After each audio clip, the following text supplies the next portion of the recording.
during the break, a couple questions came up, good questions that I'd like to respond to with everybody. But what I'm going to talk about, if you'd like, I'll do a guided meditation at some point. And Bob brought up the question about working with physical pain and meditation. Maybe that wasn't really quite what the question was, but it sort of devolved to that. Then I thought I might talk about what happens after you die. Yeah. And then, who was all excited about that? I was. I want to know. And then I would really also like to have a time for questions and answers about really what happens when you're out there in the field. I mean, what take these theoretical ideas I've been presenting and what happens when something's going on. So, are there any other things that people feel? I mean, we really only have about an hour. And I just want to know how to spend the time most wisely here. No, just to affirm that really interested me. Practical things to do out in the field. Yeah, the last thing you said. No, that was an invitation for questions. Okay, so that's a good one. Okay. Anything else? Yeah, can I just say that as much as I love to do guided meditations, I'd rather you share as much information as you could with us. So, I'd rather do the meditation at the end. Yeah. Huh. And the most interesting question was asked, why am I sitting on the floor? You obviously are very comfortable sitting for a long period of time in that position, in which I know I'm not, although I do have exactly at home and right. tend to do a modified position for sitting meditation. Should I be attempting to strive to get to where you're at to be? And so I know it's very If you Western, knew where I was at, you wouldn't ask that question. If you knew where I was at, you might not ask that question. Okay. There's something about the position that exactly brings you closer to. Okay, so let me turn on the recording devices. And there is a question about seated meditation and about physical pain, both. I mentioned that my main issue is being grounded, and you might guess that sitting like this is a more grounding and stable position than sitting on a chair. I have a PhD in mathematics, so you might guess that I was not the most grounded guy in the world. I mean, I spent 10 years at Cal and Stanford to have that done to me, and then did a lot of meditative practice. When one deeply goes into meditation, one can go into samadhi states where you kind of are so focused that you're really not in your body in the usual way. And it's useful to be, at that point, sitting in a way that you're not going to topple over. But at the beginning to intermediate stages of meditation, whatever works best for you. I find one of the most interesting meditative positions lying flat on my back. And in fact, in yoga, the most difficult yoga posture is Sarvasana, the corpse pose, lying on your back. Because to do it properly, you have to completely relax, which almost nobody can do, of course. So you might explore the process, say, of going to sleep in a meditative way. Do you go to sleep on an in-breath or on an out-breath? Answer is you go to sleep on an out-breath of letting go. But that place of almost asleep, waking up, hypnagogic between waking and sleeping, you can learn a lot about your fear of death in that state, I would suggest. The other question that arose was about the physical pain that arises from sitting in a posture for a while. And I talked about compassion as an open-hearted relationship with suffering. I didn't say compassion was an open-hearted relationship with pain. And I've been around people who were dying in a great deal of physical pain, writhing because they had tumors pressing on organs or spinal cords or things. And I would say, how are you? And they would say, I've never been better in my life. Because they were not resisting the pain. And for most of us, our physical experience is one of the most direct ways to learn. So even though I talk about the mind and the emotions, a lot of my learning comes through my relationship with my body. And consequently, compassion for your body. Suppose you had a tumor that might kill you. Could you have compassion for that part of your body? Physical pain is very interesting in the sense that the medical community has really not been able to quantify pain at all. And the reason for that is, I believe, that there is a confusion between, on one hand, pain, and the other hand, a mixture of pain and fear of pain. And what's often being medicated is the fear. Now, as I will talk to you in a few minutes about what happens when you're dying, that conversation will point out that to be as alert and awake and present as possible as one is approaching death is a good thing. So to be overly medicated, to be medicating away fear, when that could be meditated away, is a shame. So at this center that I ran in Santa Fe called the Dying Center, we used meditation for fear of pain and for fear and medication for pain, certainly encouraging people to take as much medication as they needed. The pain that arises as you are meditating, I would encourage a twofold approach. Sometimes be really kind to yourself and say, when it starts hurting, I will move. I will find a posture that won't hurt for a while. Other times, don't move and explore your relationship with painful sensation. One of my first meditation teachers, this guy Goenka, when I was in India with him, he had these things called a vow hour, where you vowed not to move for an hour. And I was fresh out of graduate school with all that implies for the tightness in my mind and hence in my body. And the end of those meditations for me was not screaming. And I sat there not screaming. And now I could sit like this for a long period of time. I was at another retreat at one point. It was like about day 8 or 10. My mind was very concentrated. I came in to see the teacher, and he said, how's it going? I said, my meditations are really deep, and I don't know what I said, but it's going fine. But there's all this pain in my right knee that I had had since I ever started meditating. After a while, my right knee really hurt. He said, would you like it to go away? I said, yes. He said, okay, let's meditate. And it didn't take long because of where we were there together. And after about a minute, he said, okay, tell me what the pain is like. I said, well, it's in my right knee.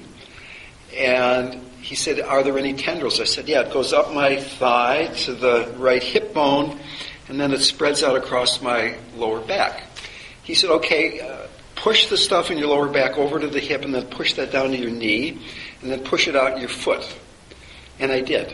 And the pain was gone and it never came back, and I'd had it for like 10 years. So I had assumed I had this pain because I was sitting cross-legged on the floor.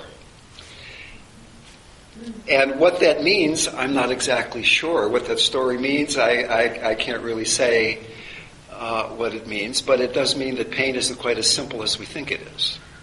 So it is a very good way to investigate your relationship with unpleasant experience.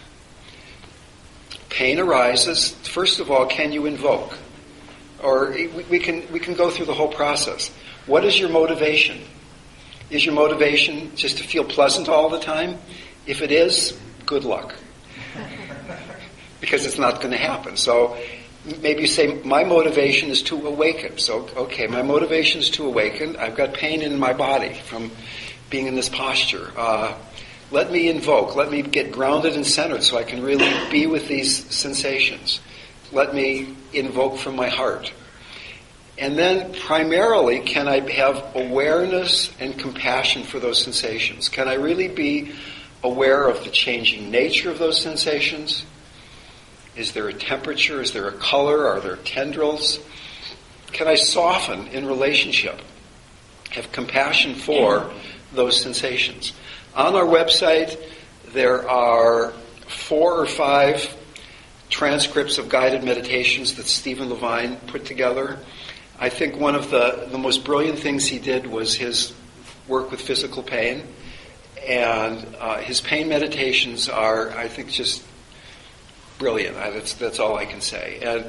But basically all he's saying is be aware of and soften in relationship to those sensations. And there are all kinds of, I could go on and on about this, but just one example. Dr. Stan Grof was funded by the NIH, maybe the mental health end of it, to give LSD to terminal cancer patients a long time ago, before the government decided they didn't want to be in the business of pushing psychedelics. And the idea was that taking psychedelics might help people die better from a psychotherapeutic standpoint. And it was a very successful experiment. Low dose, 100 micrograms, very controlled setting, somebody guiding you. But what they found that surprised them was that many of the patients came to the study experiencing severe chronic pain from their tumors. And that after their psychedelic sessions, they experienced a profoundly significant reduction in the need for pain medication. And LSD has no pain-relieving properties. What happened? Well, if I think I'm 5 feet 8 inches tall and 175 pounds or whatever it is I am, and there's X amount of pain bouncing around inside, a really big problem. But if I have another experience that leads me to believe I'm the whole universe, same amount of pain bouncing around inside a much bigger window frame, not such a big problem. Don't have to have the fear associated with those sensations. Just unpleasant sensation. Don't need all the drugs. Just a quick National Hospice and Palliative Care group now has a question that they're asking hospices to do on a person's admission, and it's, are you uncomfortable because of pain? It's not, are you in pain? It's, are you uncomfortable? And what they're getting at, it's time is to really start asking about, is there an element of suffering in your pain? Because you can be in life's pain, like you said, and actually not be uncomfortable because of it. Right. So we're beginning to ask that now, which is a good change. Yes. Matt was asking about tools. And one tool is to be able to guide someone in a pain meditation. For instance, in Santa Fe, the local hospital, St. Vincent's, which we lovingly called St. Victims for some reason, had a chaplaincy volunteer program or something. So I had a badge that allowed me to go into any ward in the hospital and go to the head nurse and say, is there anybody on your ward who might like some spiritual support? And often they'd say, yeah, there's this guy in this room here who's got advanced cancer. And often these people were in pain. So I didn't come in and say, hey, I hear you're dying. You want to talk about it? In fact, actually somebody did do that, come into the room and say, I hear you're dying. And the doctor hadn't told the person they were dying, and the doctor flipped out, and that was the end of the program. But anyway, before that happened, I'd go into the room and I would say, I hear that you're in a lot of pain. Would you like me to help you relax? I don't even use the word meditation. Would you like me to help you relax so you're not feeling nearly so much pain? Everybody says yes. So then I come back next week and I said, you want a little more pain relief relaxation stuff? Oh, of course. And we are forming a relationship. And then we can start talking about fear of death or whatever might be going on there. So one tool is to have pain meditation as a tool in your toolkit. Another tool, as I implied, was to come into a room being really, really centered, so that you can feel what's going on. You can separate what you're feeling versus what somebody else is feeling in the room. Another tool is a Tibetan practice called Tong Len, or taking and sending. It's one that Pema Chodron has almost become famous for talking about, and I believe she's actually coming somewhere around here in a couple of months. And she's a wonderful teacher. If you don't know what the practice is, there's plenty of places to find out about it, but it basically is a practice where you breathe in somebody suffering with compassion, and you breathe out healing or loving kindness with your breathing in with the in-breath, breathing out with the out-breath, compassion, loving kindness. And it's a very powerful tool. Even if you're just in the room with somebody and you're not talking about anything important, you're talking about the weather, but you're doing Tonglen, breathing in their suffering, breathing out healing, breathing out loving kindness. This exercise is described on our website. It's described many other places. There's 2 or 3 articles on the website about it. The Tibetan spelling is Tonglen. It's then also called in English taking and sending, or giving and receiving. Yeah. The pain meditation, is that on the website as well? Yes, there are about 4 or 5 of them actually. And the most profound practice, the most profound tool, is resting in the non-dual state. Eckhart Tolle was on Oprah and had 11 million people tuning into his podcast talking about, let's meet at non-duality, friends. And he is a living example of what he's talking about. He's a wonderful teacher. What he's saying is completely true. And I would guess that way less than 1% of the people, of those 11 million people, are hanging out in much non-duality. Because these developmental stages that we're talking about here today have not been trod. So one can be inspired by those ideas, which I think is a wonderful thing. I'm in no way saying anything pejorative about him or Adyashanti or Ramana Maharshi or many of the wonderful non-dual teachers in the world and in history. Let me backtrack. So that if someone is dying, they are inexorably being drawn into the non-dual state. So that if you're only dealing with the human being in that bed, you're not dealing with where they're going. On the other hand, if you're only dealing with the non-dual, you're not dealing with who's in the bed. So what's so profoundly growthful about being around dying people is that you have to find a balance between the sacred and the profane, the human and the divine, the non-dual and the dual. Because if you're doing just one or the other, you're not really dealing with what's going on in that situation. The same could be said for any situation in life, including what's going on right here in this room. I mean, if I'm just seeing this as I'm talking to you and I'm getting paid for doing it, and you're students and I'm a teacher, and all those dualities, that is part of what's going on. The other part is there is this sacred, spiritual, non-dual experience that's happening. And if I'm just there in this kind of like New Age fog where I'm not really with you as human beings and you're not with me and we're not with each other, then not much is going to happen. But we can get away with that much more easily if nobody's dying. When somebody is actually is approaching death and you're not really there with them, it gets very uncomfortable. I mean, I can go out the room and have not connected, say, with you, and say, well, there was a lot of people and you were over on the side, so I didn't look over there as much as I look over there or something. But if you were a dying person, I really, just because of my own combination of compassion and caring and codependence or whatever it might happen to be, I would really want to be with you as deeply as I could. So that draws out the best. So it is really wonderful work. And my deep feeling is that the best spiritual practice for the 21st century is intimate contact with death combined with a deep inner contemplative practice.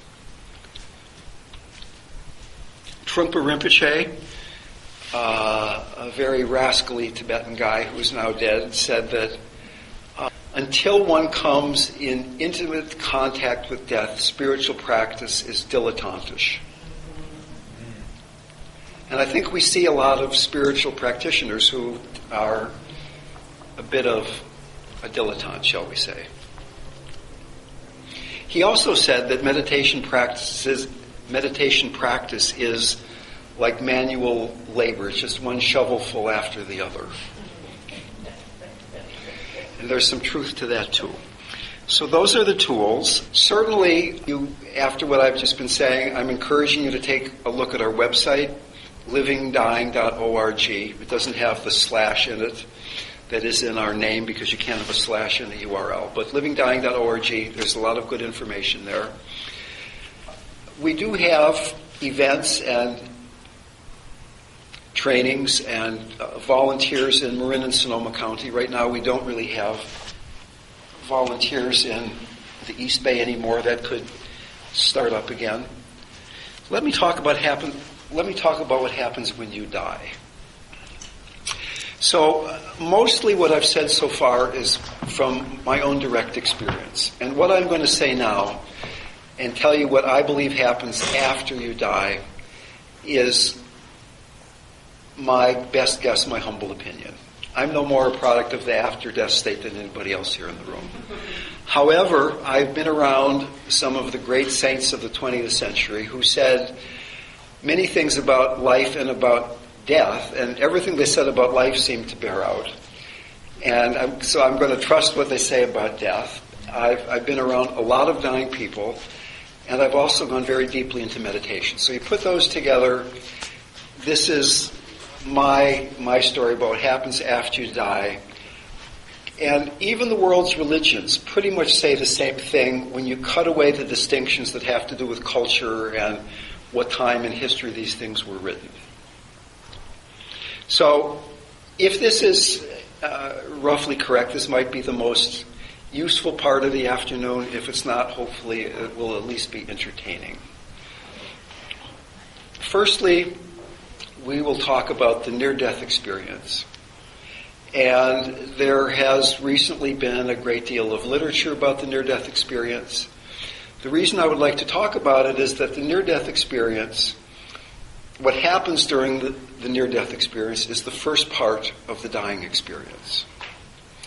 So when someone has a near-death experience, their consciousness leaves the body.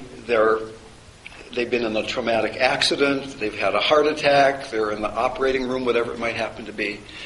Their consciousness leaves the body, it hovers around the body, and it feels a profound sense of wholeness and integrity and safety. So that, suppose, for example, that the body has just been ripped and crunched in an automobile accident. The consciousness might even be kind of confused why the medical personnel is treating this as such an emergency because they don't feel any emergency kind of quality happening. If the person had been blind all of their life, they can see what color tie the doctor had on. Or, even more interestingly, if they have a serious illness and had been taking a great deal of analgesic medication, narcotics, their consciousness is not affected by the narcotics that they had taken. Their consciousness hovers around the body for a while, and then it is drawn to what is universally described as the most beautiful, attractive, wonderful light that could ever be imagined. And this light is so attractive because it is your and my true nature. It is home. It is who we truly are. But because this is only a near-death experience, for reasons which in this sophisticated Berkeley group we can call karmic, it's not time for this person to die. And they come up to this light. They don't merge into the light. They are around the light. But for some reason, karmic, they come back into their body, they become conscious again, and they say something like, I've had the most remarkable experience. I'm no longer afraid of dying the way that I used to be, and you shouldn't be either. Death is completely safe. Sometimes going towards the light, there's a tunnel. Sometimes there's guides or old dead relatives or whatever. But the details vary, but the basic thing of going toward the light, not merging into it and coming back and feeling this sense of awakening because of that experience is fairly universal.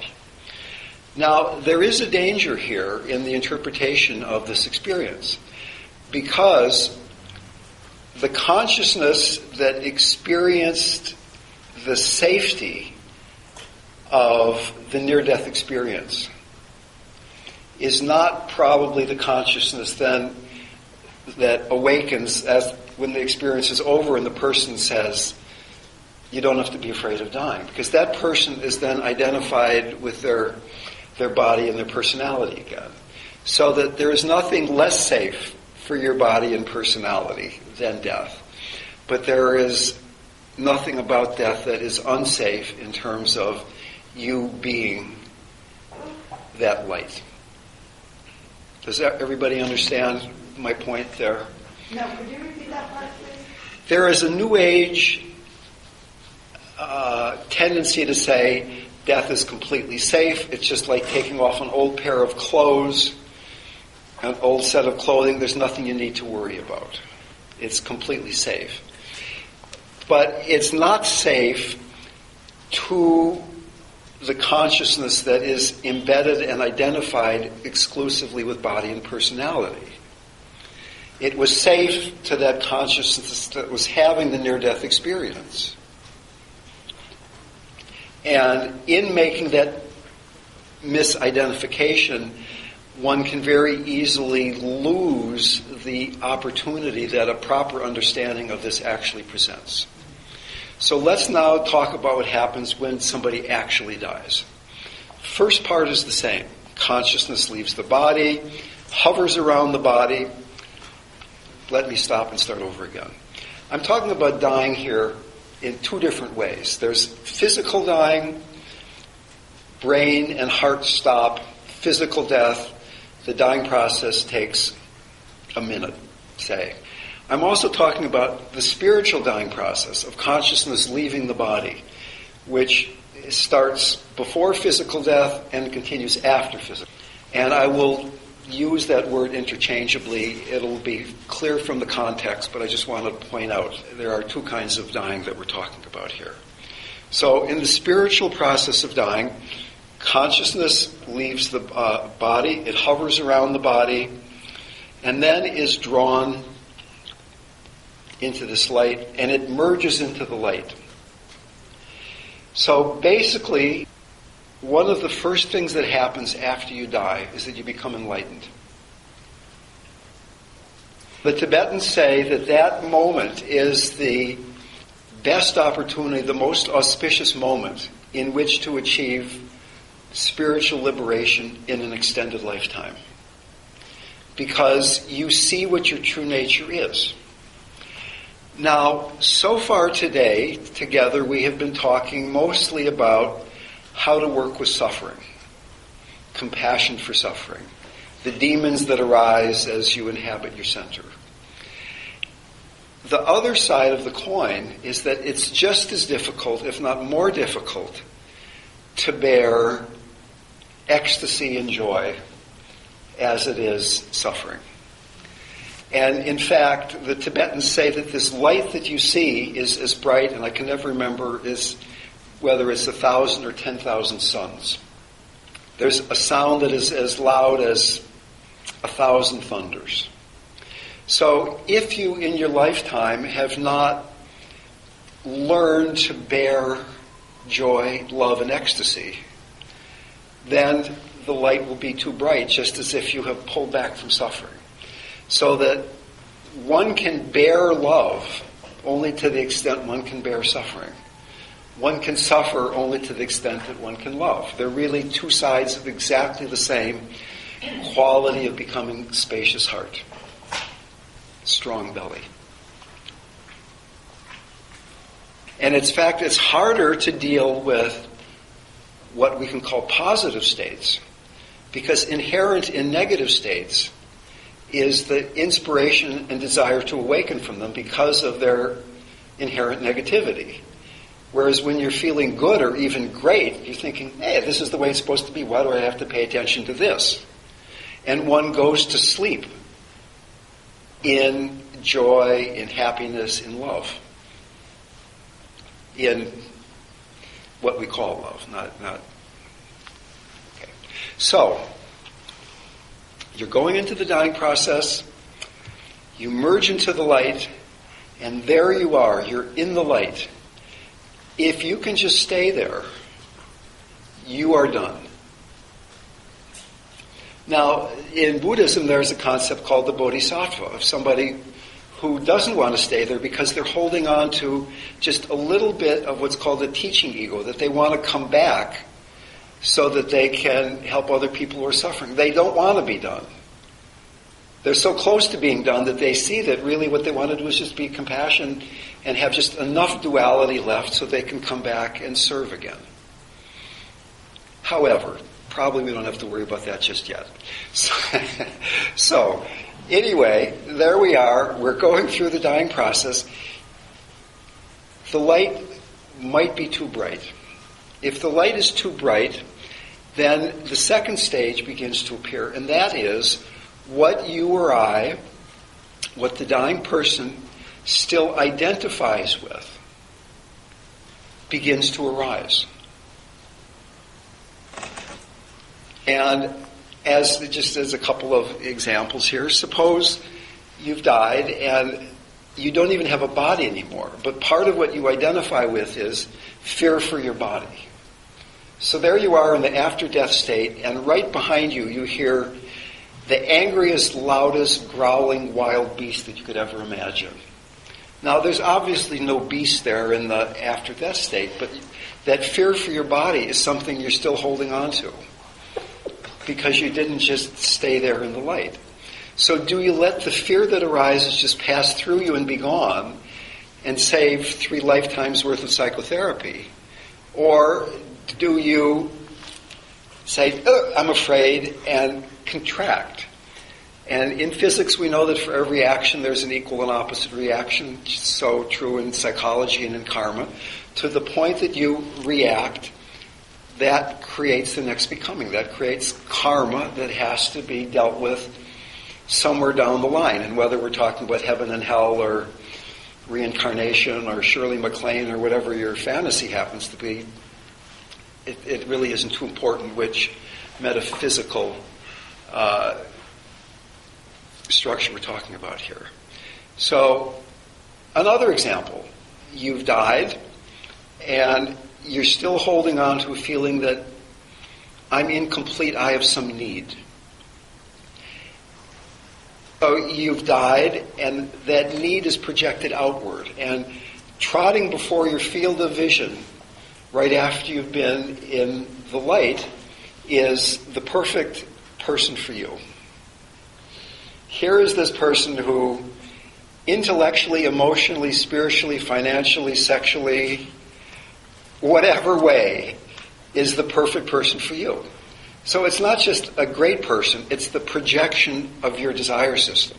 It's the projection of your need.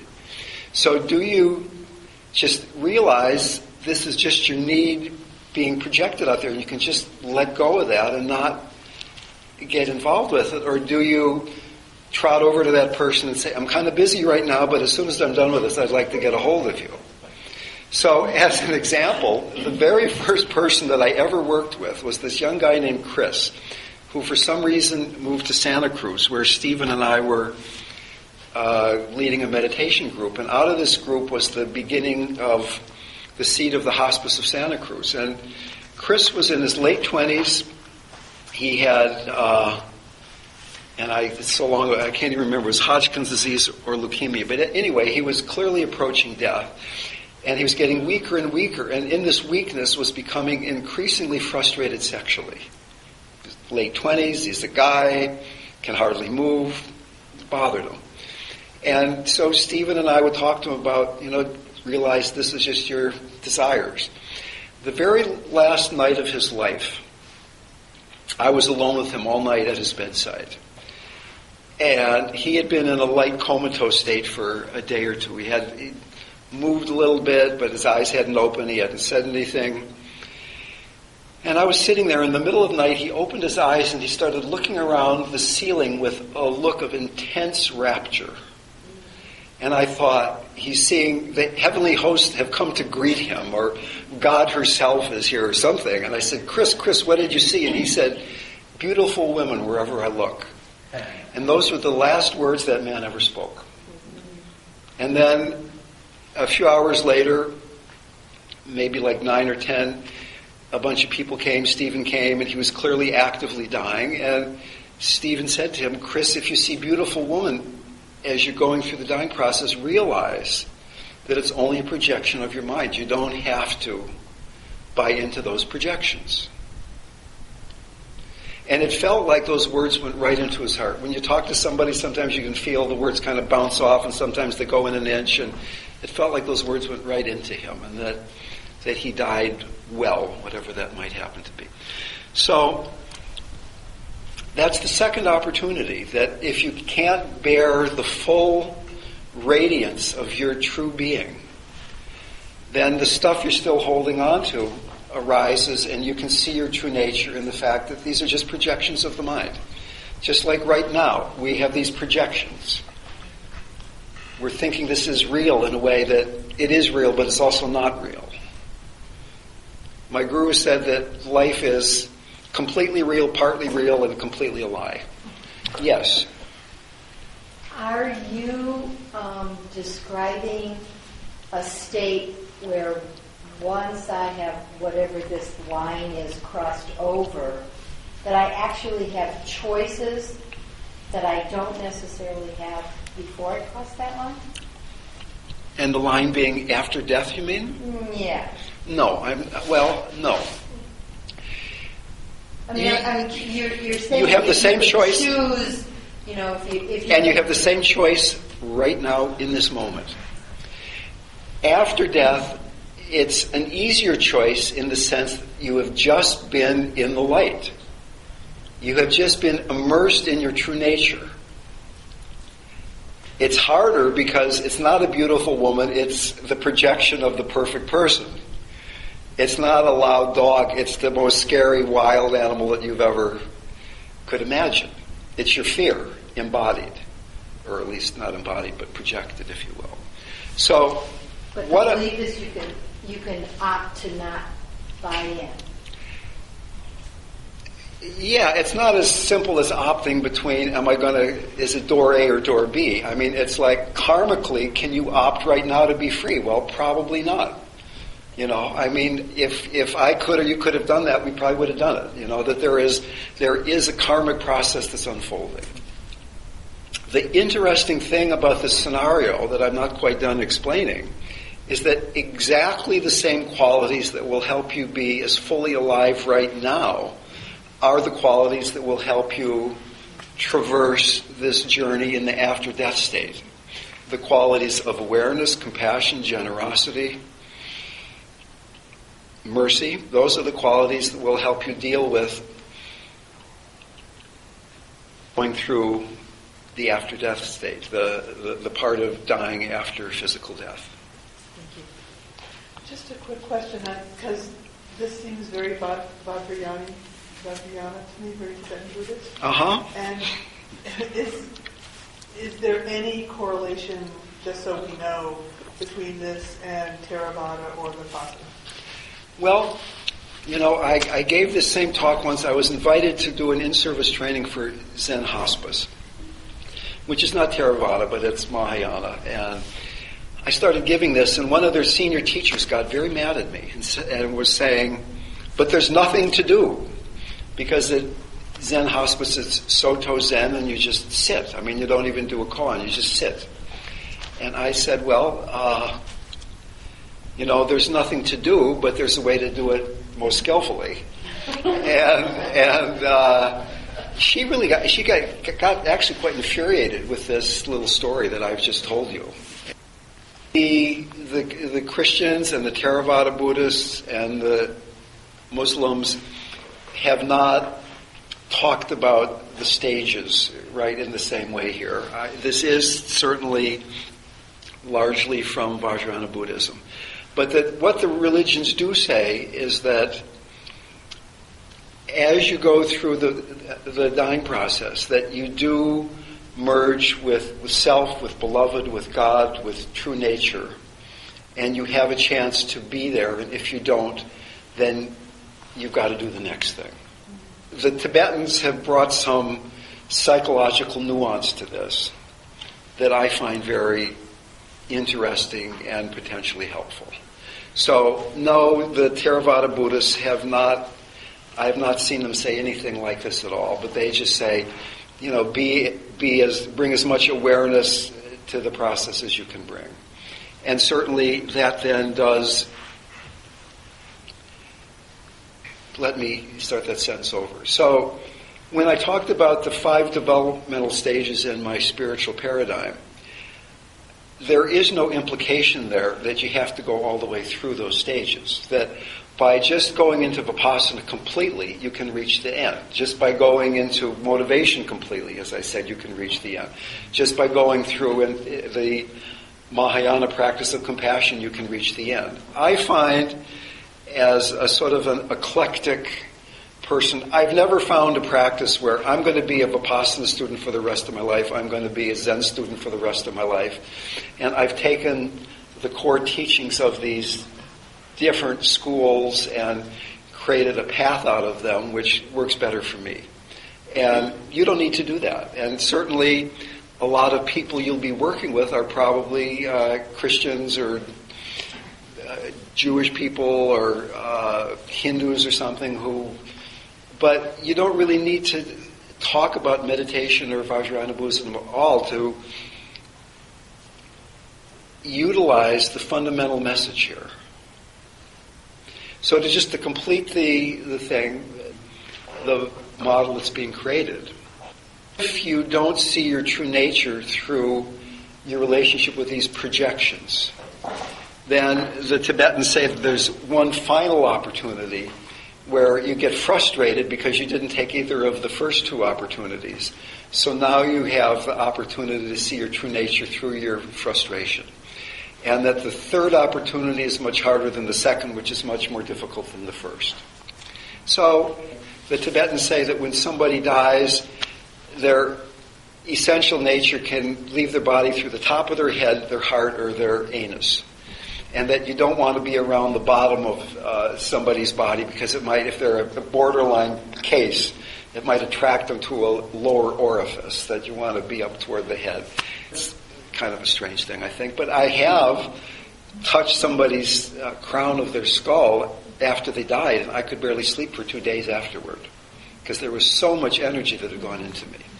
So, just a couple of other brief things about dying here. One is, it's very easy to get caught up in how can I help the dying person, or the dead person, the recently dead person. And I would really encourage you to stay open to how can I receive the blessing from the dying person.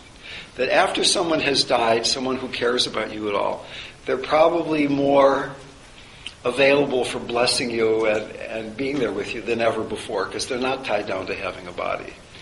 Second of all, before you start guiding people through the dying process, really intuitively ask, do they want my guidance? Do you want me to be there for you? Because maybe they don't. And I've been around a lot of dying people and have been kind of surprised at how many people choose to die alone. They die when me or the loved one goes out of the room for 5 minutes to go to the bathroom or get a cup of tea. You've been there for 12 hours, you leave for 5 minutes, you come back and they're dead. That happens all of the time. My dad did that. I said to him, Dad, starting tomorrow night I'm going to sleep on a cot in your hospital room. I thought he had about a week to live. And he died that night. And my dad snuck out, his last chance to be alone. That was my dad. And certainly, whether it isn't abundantly clear from what I've already said, if you ever have the opportunity to be with somebody who's dying, even if it means putting your job on hold for a while or taking some financial hit, it is really potentially an incredible experience that can deepen your understanding of life. At the same time, being around somebody who's dying can be intensely boring, because often what's going on is not much. Somebody's lying in bed and you're there for days and weeks, and maybe they're not talking, maybe they're kind of comatose, and so there's kind of both of those at the same time. I don't know how I can push them together, but they're often both there at the same time. Yes, please. Would you say that even though it's boring, there is communication beyond speech that is constantly going on? Well, Fritz Perls said that boredom is lack of attention. And it's boring only in the sense that watching your breath is boring. That, one breath is not that much different from the next breath, probably. I mean, each one is unique and has each snowflake, blah, blah. But if you are a real trained meditator and you can be at somebody's bedside and be doing this meditation and just being there and be wide open, then you're not waiting for something to happen. You're being there. And there's a guy named Arnie Mindell that some of you may have heard of, who is very skilled at working with people in coma states. And he feels, and I have had no reason to doubt what he's saying, that he has never met somebody, no matter how deep the coma is, that he couldn't communicate with by getting quiet enough and sensitive enough. And we've had cases of clients. There was a woman in Santa Fe who was dying, and it seemed like it was time for her to die, and she didn't die, and nobody could figure out why she was hanging on. And it turned out that her husband was was falling in love with the nurse or the caregiver. And they were hiding that from her. They were going in the back room and then coming out and taking care of her. So Stephen and I were called over there to, be around what was going on, and we saw what was going on. And one of us said to the husband that we thought it'd be a really great idea if he said something to his wife like, I really love you, I'm going to be here for you, I'm completely here for you now, and I'm not going to leave, but I'm beginning to form a relationship with nurse so-and-so, but that's got nothing to do with my love for you. And in fact, she was in a comatose state. It seemed like she was really angry and upset about something, and that there's no reason for you to be upset. I love you, I'll be here. And he told her this, and she died within 24 hours, or even less, I can't remember exactly, but pretty quickly after. So, yeah. Yes. Well, I ask that because in my experience of working, oftentimes when families say that there's nothing going on, there's generally something going on. Yeah. And if I sit quietly enough with families and finally ask, what's the secret that nobody's talking about? Yeah. Oftentimes I'll get huge responses both from the patient as well as the family.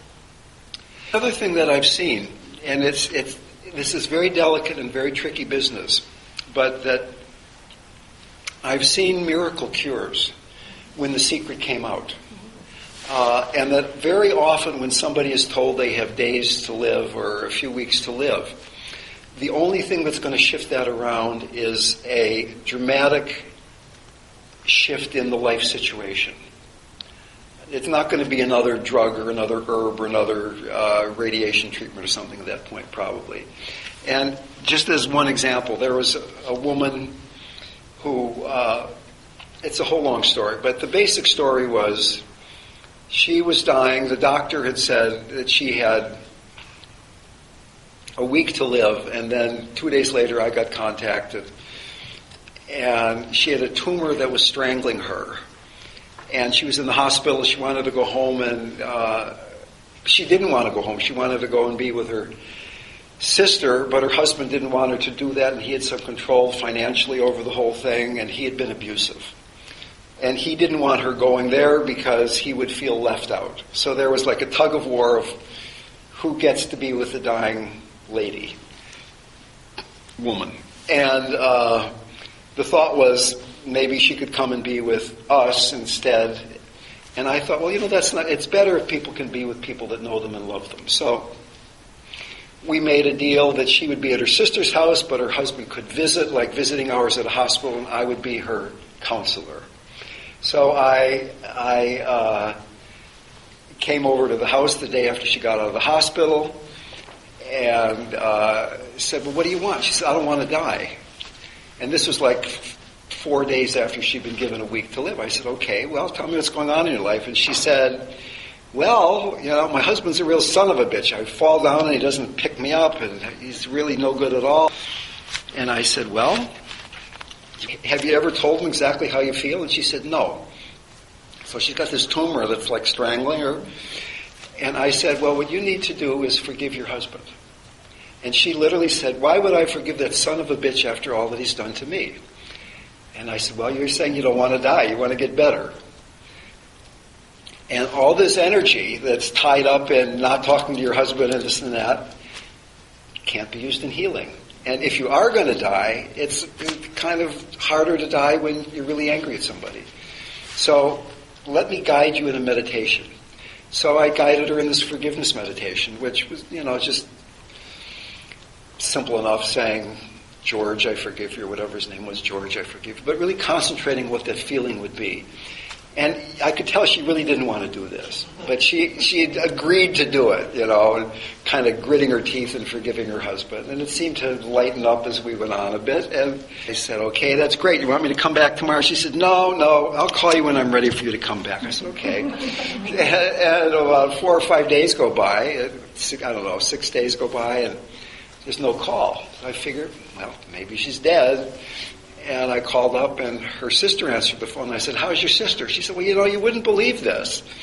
Her doctor came to visit a few days after you left, and he looked in her throat, and he said, I can't believe this. I know your tumor as well as the back of my own hand, and it's completely gone. And she got on a plane and went to Hawaii. And she... Now, I can't say it's because she did that. It's a pretty small sample size.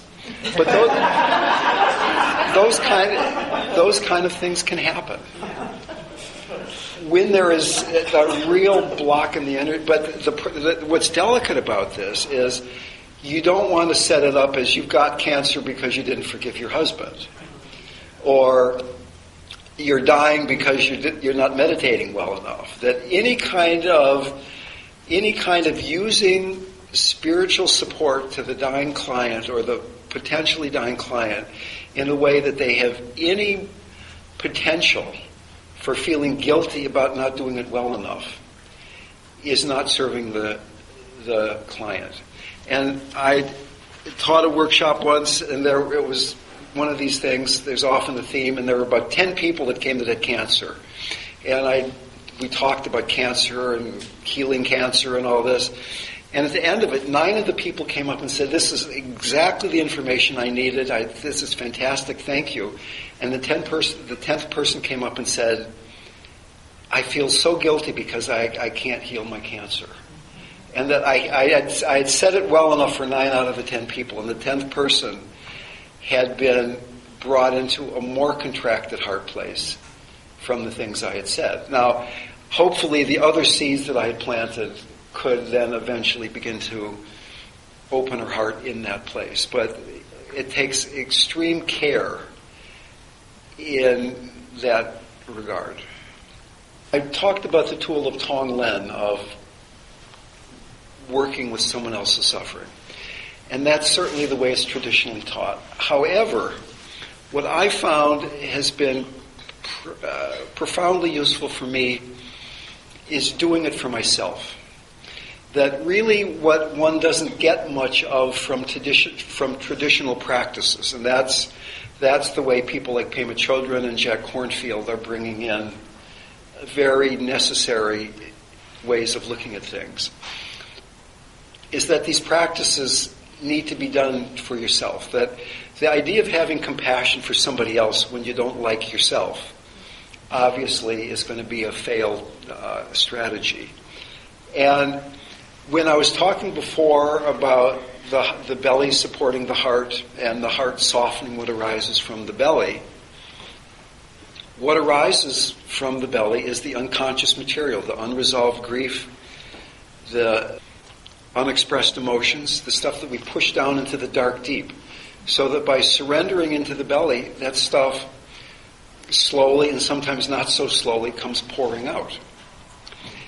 And what I found very healing and useful is when one is meditating, and we're not going to have time for long meditation, maybe none at all, maybe you were right, maybe it's better if I just do my shtick here, that instead of paying attention to each individual breath, can once in a while take a step back and ask yourself, what is the emotional pattern that's going on here? Maybe you're having a lot of planning thoughts or worrying thoughts. And can you feel that there's an emotion that's driving those series of what could just be called distracting thoughts? But if you really then can begin to then be with, in a compassionate way, that feeling of anxiety, or underneath that fear, or underneath that abandonment, or whatever it might happen to be, then there is the possibility for a deeper kind of healing than just calming the mind on the surface. And eventually what begins to happen is you begin to feel, you begin to get in touch with, you begin to be touched by these things that have been repressed and not embraced for decades. And that you begin to feel, there's a woman in one of my groups who has been in the group for over a year, and just 2 weeks ago, maybe 3 weeks ago, told the story that for the first 5 months of her life, she was so premature that she had been put in an incubator. For 5 months, she was barely touched. And as you can probably guess, her occupation is she's a massage therapist. But it finally has been coming to her that how this, she never even thought how this had affected her as an adult. So that now she's doing Tonglen for that baby, for those 5 months, for that baby who was pre-verbally not understanding why nobody was picking her up, why nobody was touching her, why nobody was taking her to their breast.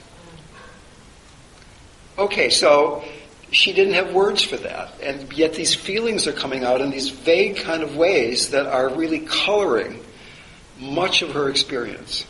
So if you pay attention in a way that has some sense of groundedness and centering to it, and begin to have enough courage, coming from the French root word core meaning heart, not toughness but softness, enough courage to really be with those patterns, to be with the emotional texture of your being, the way that you connect or don't connect with other human beings, the way that you deny yourself. Then you can begin to do these practices for yourself, with yourself.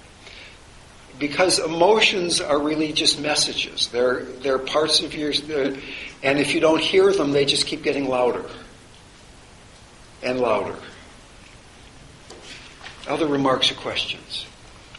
So that basically, those 3 stages are really the 3 stages of what we can be doing when we're alive. The core practice is, can you in this moment realize that your true nature is light? And if you can't do that, if that light is too bright that we have to pull back into our assumed separateness, then in our assumed separateness, can you see that what your true nature is in your relationship with all these projections as they arise? And if you can't do that, if you're still just stuck being you and not me, then can you see your true nature in the frustration of the things that you know spiritually not really bearing fruit, if you will? Me for what? You're very welcome. Yes, ma'am. What is your name? Terry. Hi, Terry. I was really pulled when you said, how can I receive the blessing? From a Buddhist tradition or Tibetan tradition, what is this time period where people who have died maybe show up and follow you down the hallway in the hospital, they're right behind you, or someone who's died shows up in your bedroom at night, and Right. you know that they're there. And what is that about, and what's our best behavior, or how do you respond to that?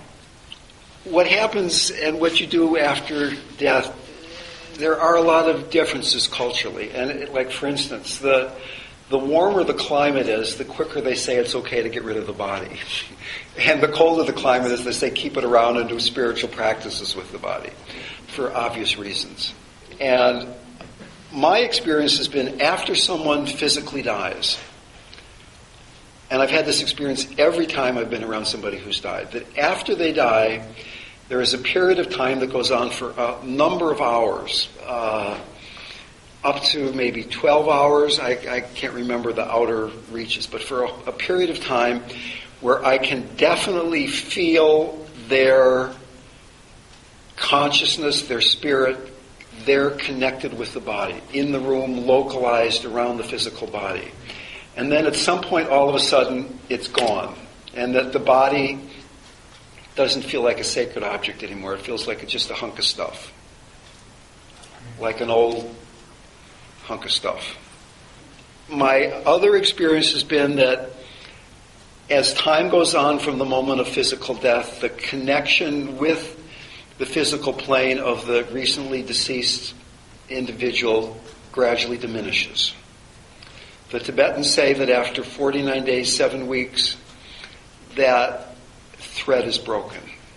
And that there are certain practices that can be done, the Powa practice, that can be done every day for 49 days. When my mother died, I hired a Tibetan monastery to do practices for her. I paid the money to chant for my mom. Whether it did any good, I don't know, but it made me feel happy. And it let them eat their food. So everybody, it was a win-win situation, I guess. So that certainly right after someone has died, if you feel intuitive permission to be there with them, do something like say, you're dead now, and maybe people don't even know they're dead, because a lot of people just assume when you're dead and that's it and they're gone, and that they're dead and their consciousness is there. And I think there are ghosts. There are people who die and they're so attached to a place that they can't leave. They're stuck. So you say, you're dead now, trust what you've learned, trust your relationship with God, go toward the light. And if you know in particular a way that they might happen to get stuck, you can give them some specific instructions. Like with Chris, we said, if you see beautiful women, realize it's only a projection of your own mind. When my Aunt Hannah died, I said, if you're going through the tunnel of light, Hannah, and you see some dirt in some corner there, you don't have to stop and clean it up. You just keep on going. She was Danish also. So, I don't know if that answered your question. Yeah, I am, and it's. We have one more minute here. What can we do really exciting in a minute? Might I ask you a personal question? Sure. You talked about being raised Danish Lutheran. Yeah. I didn't think I heard any Christian echoes in your perspective. Uh-huh. Is that true? No. The mantra I say is a mantra to Christ, the deity that I have a relationship with. I mean, I certainly have a relationship with the Dark Mother.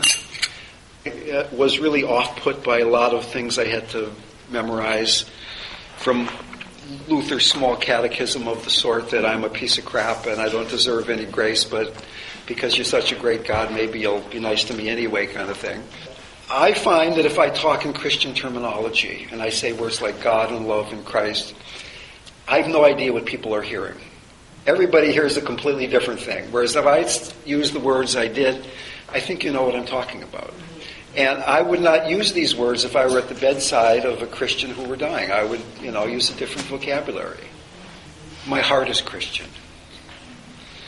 My mind is Buddhist. And your body is?